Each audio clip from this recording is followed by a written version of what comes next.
All right, so let's jump into it today. We're going deep on this blog post called How to Get Things Done on a Low Motivation Day. Oh, yeah. And you know how it is, sometimes you wake up and you're just like, whew. But the cool thing about this post Yeah. is it's not about, pushing through. It's not about like forcing yourself to have this like crazy productive day when you just don't feel like it. Right. It's all about how do you actually make those low motivation days work for you. I love that. Yeah, and I think we can all relate to that. Absolutely. So, I think one of the first things that really stood out to me in this article was how it talked about reframing those low motivation days. Instead of thinking like, oh, what's wrong with me? Right. Why am I not like super, raring to go today? Yeah. It's like accepting it as part of being human. Yeah, it normalizes that like, hey, it's okay to have a low motivation day. Like we all have them. Exactly. It's a part of the ebb and flow of life. You're not a robot. Yep. You're not a machine. Yeah, and I think so often we get into that negative self-talk. Oh, absolutely. Spiral. It's like, oh, I should be doing more. I'm not doing enough, and it just kind of like Yeah, you beat yourself up. yeah, and it just like sucks the energy out of you even more. Absolutely. And then you spiral further down, and you're less likely to actually get anything done. Exactly. So this idea of like, just having that neutral acceptance, like, okay, this is where I'm at today. Right. What can I do with this energy? Totally. And one thing that I think we've all experienced on low motivation days is that urge to kind of like zone out, Oh, yeah. whether it's with TV or social media or even just like excessive reading, Oh, my gosh. Yeah. like just consuming. Have you ever noticed that? Absolutely. I mean, I Yeah. think that's like my go-to move. It's like, okay, I don't feel like doing anything productive, so I'm just going to like escape into this like digital world. Yes. But then, hours later, you're like, well, I didn't really get anything done, and I don't actually feel that much better. Right. And what's so interesting about that is there's actually a neurological explanation for why we do that. Oh, really? Our brains are wired to seek out stimulation. They're constantly looking for those dopamine hints, even if it's through passive consumption. So, even though we might not be actively engaged, our brains are still getting a little reward from that scrolling or that TV watching. That's fascinating. So it's like we're tricking our brains into thinking we're being productive, but we're actually just kind of like numbing ourselves out. Exactly. And the problem is that kind of passive engagement can actually deplete our motivation even further. It's like we're getting stuck in this loop of seeking pleasure without actually getting any real satisfaction. Yeah, it's like that instant gratification, but then you don't have that like long-term fulfillment. Exactly. So one of the things that the blog post suggests is setting firm boundaries before you even feel that urge to overconsume. Okay, so like preemptively. Yes, pre-commit to a certain level of engagement. I like that. For example, you could say, no TV before 7 p.m. or no phone scrolling for the first hour after I wake up. Oh, I love that because I think so often we wait until we're already in that like vortex of consumption and then it's so hard to break free. Right. You're already sucked in. Yeah. So if you can set those boundaries ahead of time, you're much more likely to stick to them. That's a great tip. And I've actually tried that with my phone, and it has made a huge difference. Like just having that little bit of space in the morning where I'm not immediately reaching for my phone. It's like setting yourself up for success. Exactly. But, even with boundaries, those low motivation days can still feel like a productivity black hole. Oh, yeah. Like, how do you actually get things done when your energy is just completely zapped? Well, here's where the blog post introduces a concept that I found really surprising and insightful. Okay. It's an idea of building momentum with small wins. Wins. But on a day when I can barely convince myself to get out of bed. I know, right? It sounds counterintuitive, but hear me out. The goal on these low motivation days isn't to conquer the world or tackle your biggest, most challenging tasks. Right. It's simply to get yourself moving. The blog post suggests starting with tasks that require almost zero mental effort, things you can do on autopilot. Okay, like what kind of things are we talking about here? Like unloading a dishwasher, sorting through a pile of mail, maybe Yeah. just clearing off your desk. So like those little things that you've been putting off but don't actually take that much time or energy. Exactly. Okay. And the reason this works is because once you complete even a small task, your brain gets a hit of dopamine, that feel-good neurotransmitter. Oh, interesting. And that creates a sense of accomplishment, which can actually make bigger tasks feel less daunting. So it's like tricking your brain into thinking, hey, we're accomplishing something. Precisely. You're priming the pump for productivity, even if it's just a tiny trickle at first. I love that analogy. I'm stealing that. Feel free. So it's like instead of focusing on all the things you're not doing, you're focusing on those small things that you can do. Exactly. And you'd be surprised how much momentum you can build from just a few small wins. That makes sense because I think so often we get overwhelmed by the big picture and then we just kind of freeze up. Absolutely. And that's where the blog post's suggestion of breaking down larger tasks comes into play. Okay, tell me more about that. So instead of staring at a massive to-do list and feeling completely overwhelmed, try focusing on the very next step, the smallest possible action you can take to move forward. So it's like breaking it down into bite-sized pieces. Exactly. So for example, let's say you need to prepare a presentation for work.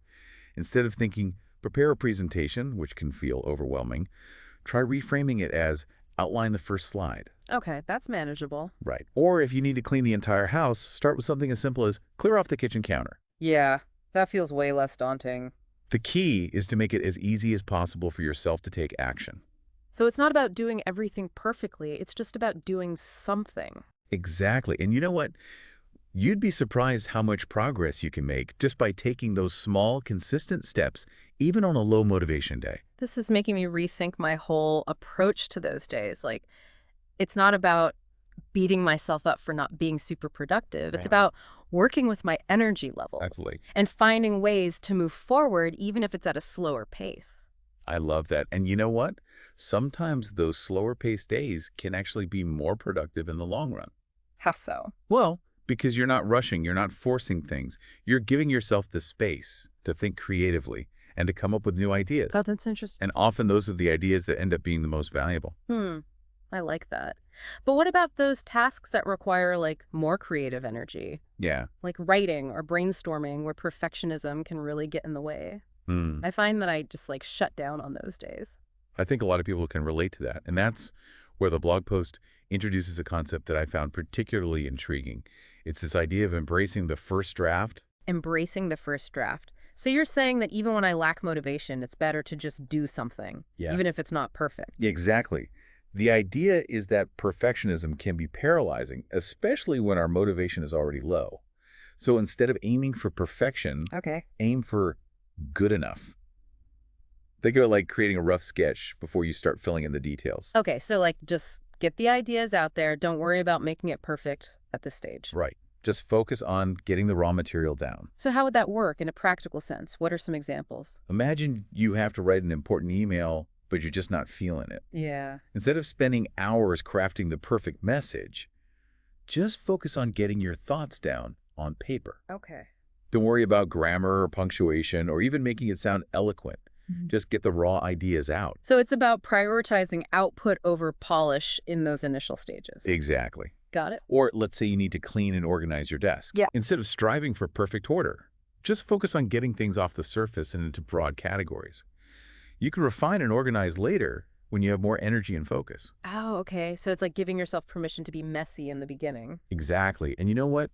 Often that messiness can actually spark creativity. That's interesting. Because I think so often we try to be so perfect from the start and then we end up just getting stuck. Right. We get paralyzed by the fear of making a mistake. So by embracing the first draft, we're giving ourselves permission to experiment, to play, and to just see what happens. That's a really powerful shift in perspective. And, speaking of taking the pressure off them, the blog post also talks about setting up future you for success. Oh, I love that concept. It's such a game changer. Tell me more about that. Like, what does that actually look like? Well, it's based on the idea that you can actually treat your future self like a friend. Ah, that's nice. It's like someone you want to help out. So let's say you manage to draft that email, even if it's a bit rough around the edges.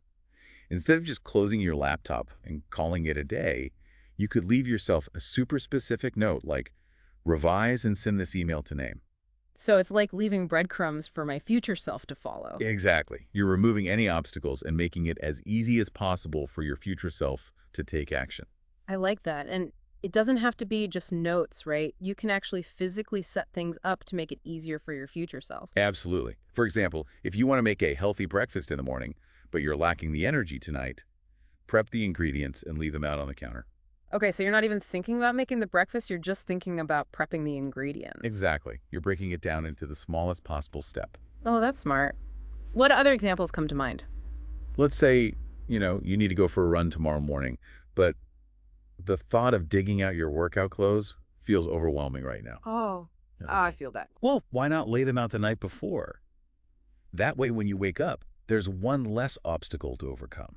I love these practical tips. It's like giving my future self a head start. Exactly. And the best part is, it only takes a few minutes of effort now, but it can save you so much time and energy later. This is truly revolutionary. I'm feeling so much more empowered to face those low motivation days now. I'm so glad to hear that.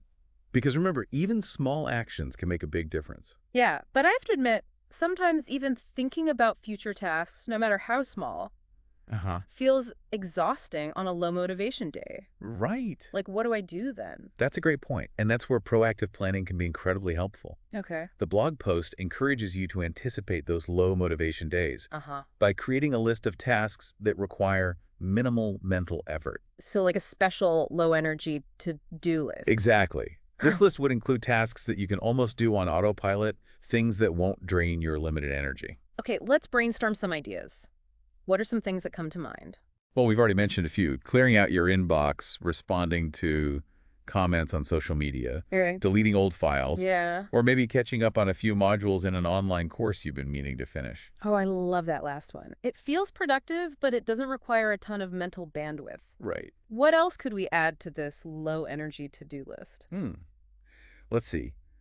Think about routine tasks that you usually put off. Oh, okay. Maybe it's organizing your files, backing up your computer, or updating your budget spreadsheet. Ooh, yeah, those are good ones. Things that feel manageable even on a low-energy day. These are great. It's like having a secret weapon for those days when I just can't muster the energy for anything too demanding. Exactly. And the beauty of it is you're still moving forward. Yeah. Even if it's at a slower pace. Right. You're building momentum, creating a sense of accomplishment, and setting yourself up for success when your motivation returns. This is so helpful. I'm already feeling less stressed about those low motivation days. I'm so glad to hear that. Because remember, those days are a normal part of life. Yeah. And with the right strategies, they can actually be quite productive. I totally agree. But before we move on, there's one thing I'm still wrestling with. Okay. What if this low energy is just me? What if I never snap out of it? That's a valid concern. Right. And that's where the blog post offers a really powerful reminder. Okay. Trust your future motivation. Trust my future motivation. Yes. Remember, motivation ebbs and flows naturally. It's not a constant state. Right. And just because you're feeling low energy today doesn't mean you'll feel that way tomorrow. So it's about having faith in myself and the natural cycles of my energy. Precisely. And about recognizing that you've been motivated in the past and you will be motivated again in the future. It's simply a matter of riding out the current wave. This is incredibly reassuring. It's like giving myself permission to just be where I am right now without judgment or self-criticism. Exactly. And remember, doing anything on a low motivation day is a win. This has been eye-opening. I'm starting to see those low motivation days in a whole new light. Me too. They don't have to be a complete write-off. In fact, with the right strategies, they can be surprisingly productive. Absolutely. I'm curious to share your thoughts, though. What stands out to you from what we've discussed so far? You know what I think is so cool about this? It's like we're changing the narrative. Yeah. It's not about fighting those low motivation days. It's about working with them. Totally. It's about saying, okay, this is where I'm at today. How can I make this work for me? I love that. It's so empowering. It is. And I think it's a message that a lot of people need to hear. I agree. And I think the strategies we've discussed today can really help people put that into practice. Absolutely. Yeah. It's not about being perfect. It's about being kind to ourselves. Yeah. And finding those small wins that can keep us moving forward. Even on the toughest days. Exactly. So to our listeners out there, hang in there. You've got this. And remember, those low motivation days are just a part of life. They don't have to define you. All right, we're going to take a quick break, and we'll be right back with more insights on how to turn those low motivation days into something truly amazing. What really stands out is like how this blog post reframes low motivation days. You know, instead of thinking like, ugh, I got to get through this day, it's like, okay, maybe this is an opportunity for like a different kind of productivity. Oh, I like that. Yeah. Because I think it's so often we think of productivity as like, go, checking things off the to-do list. Yeah, like high energy. Exactly, high energy. Output. And if we're not doing that, then we're failing. Right. But this is like a different way to look at it. It's like giving ourselves permission to have those low energy days and saying, hey, it's okay to not be firing on all cylinders all the time. Yeah. And I think the strategies we've talked about, like setting boundaries, getting those small wins, embracing the first draft, Hmm. those are all really helpful ways to actually make those low motivation days work for us. Totally. And I think what's so empowering about those strategies is that they give us a sense of control. Oh, yeah. We might not be able to control how we feel, but we can control how we respond to those feelings. Exactly. And I think that's where that whole idea of setting up future you for success comes in. Oh, I love that. It's like giving your future self a high five. It is. Like, Yeah. hey, I'm looking out for you, buddy. Exactly. Yeah. Like, leaving yourself a little gift. Right. Or like clearing the path so there's no obstacles in the way. Right. And sometimes, even those small things like prepping your breakfast or laying out your workout clothes can make a huge difference. It really does, because it's like you're eliminating that decision fatigue. Exactly. You're not having to think about it when you're already feeling low energy. And I think it's so important to remember that, those low motivation days are a normal part of life. They are. We all have them. And it doesn't mean that we're not capable or worthy. Absolutely. It just means that we're human and, sometimes we need a little break. Yeah, and I think having that low energy to-do list can Yeah. be so helpful because it takes the pressure off. Totally. It's like a permission slip to slow down Right. and still feel accomplished. And what's funny is that sometimes those tasks that we think of as like mundane or boring Yeah. can actually be really satisfying on a low motivation day. They can, right? Like, I don't know about you, but I find that clearing out my inbox or organizing my files Yeah. can actually be really calming and grounding when I'm feeling overwhelmed. Like a form of self-care almost. It is. It's like you're creating order out of chaos. And you're freeing up mental space for when that motivation comes back. Exactly, because let's be real, it will come back. It always does. It's Yeah. like the tide. It goes out and it comes back in. Yeah, it's just a matter of riding the waves. Absolutely. This whole deep dive has been so insightful. Yeah, me too. I'm feeling so much more equipped to handle those low motivation days now. I think the biggest takeaway for me is that, it's okay to not be okay. It's okay to have those days where we're not feeling our best. Totally. But that doesn't mean that we have to give up on our goals. Right. It's just about finding a different way to approach them. Exactly. And I think this blog post has given us some really practical tools to do just that. Absolutely. And you know what? I think it's also important to celebrate those small wins, Oh, yeah. even on those low motivation days. Totally. Because every little step counts. It does. And it all adds up over time. So to our listeners out there, don't be afraid to give yourself a break when you need it. Yeah. But also remember that you have the power to make even those low motivation days work for you. I love that. So as we wrap up this deep dive, I want to leave our listeners with a little challenge. Okay. What is one tiny thing you can do right now to set yourself up for success on your next low motivation day?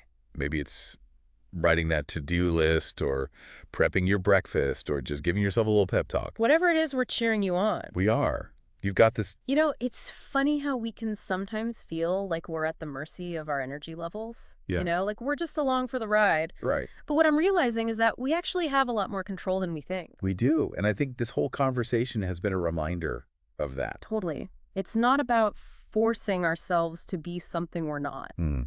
It's about working with what we've got. Exactly. And finding ways to honor our own unique rhythms. Right, because some days are going to be high energy and some days are going to be low energy. That's just the way it is. And that's okay. It is. The important thing is to not let those low motivation days derail our progress. Totally.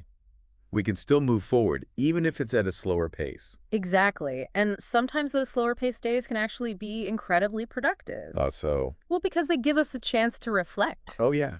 to recharge, to come up with new ideas. Right, like it's not always about doing. Yeah, exactly. Sometimes it's about just being I love that. and allowing ourselves to just exist in that space. And you know what? Sometimes those moments of stillness can lead to our greatest breakthroughs. Totally, because it's in those quiet moments that we can really hear our inner voice. Yes, our intuition, our creativity. And I think that's something worth celebrating. It is. It's like a reminder that even in the midst of those low motivation days, there's still so much potential. Absolutely. And I think that's a beautiful message to end on. It is. So to our listeners out there, keep exploring, keep learning, and keep believing in yourselves. Because you are capable of amazing things, even on those days when it doesn't feel like it. Amen to that. Thanks for joining us for this deep dive into low motivation days. Yeah, thanks for having me. And remember, you don't have to conquer every single day. Nope. Just focus on doing what you can with the energy you have Right on. and trust that your motivation will return when you're ready. It will. And when it does, you'll be unstoppable. Until next time, keep shining. It's funny, isn't it? We talk about those low motivation days like they're the enemy of productivity. Like if we have one of those days, we've failed somehow. Right, like we should be on all the time. Exactly. But what if it's actually the opposite? What if those low motivation days are actually like a secret weapon? Oh, I like that. A secret weapon. How so? Well, because they force us to slow down, to reassess, maybe to tap into a different kind of energy. That's a good point. It's like we get so caught up in the hustle and bustle of everyday life Huh? that we forget to listen to what our bodies and minds are actually telling us. Yeah, exactly. And I think that's where these strategies that we've been talking about come in, like setting boundaries, getting those small wins, embracing the first draft. Right. They're all about working with our energy, not against it. I love that. Working with our energy. It's so much more sustainable than trying to force ourselves to be something we're not. Totally. And I think it's also more compassionate, Yeah, Like we're giving ourselves permission to be human. absolutely. We're not robots. Exactly. And we don't have to be perfect. And you know what? Sometimes those imperfect moments are actually the most beautiful ones. Oh, tell me more about that. Well, think about it. When we let go of the need to be perfect, Yeah. we open ourselves up to new possibilities. We're more likely to take risks, to experiment, to be creative. That's so true because when we're so focused on doing things perfectly, we kind of stifle our own creativity, don't we? Absolutely. It's like we're putting ourselves in a box. And sometimes we just need to break out of that box and embrace the messiness of life. Yes. The messiness, the imperfections, the unexpected detours. Because those are the things that make life interesting, right? Exactly. And they often lead us to the most amazing discoveries. So to our listener out there, I want to encourage you to embrace those low motivation days. Yeah, don't be afraid of them. See them as an opportunity to recharge, to reset, to maybe even discover something new about yourself. I love that. It's like a reminder that even on our toughest days, Hmm. we still have so much to offer the world. Absolutely. Yeah. And we hope this deep dive has given you some tools and inspiration to make those low motivation days work for you. We've all got this. Until next time, keep shining.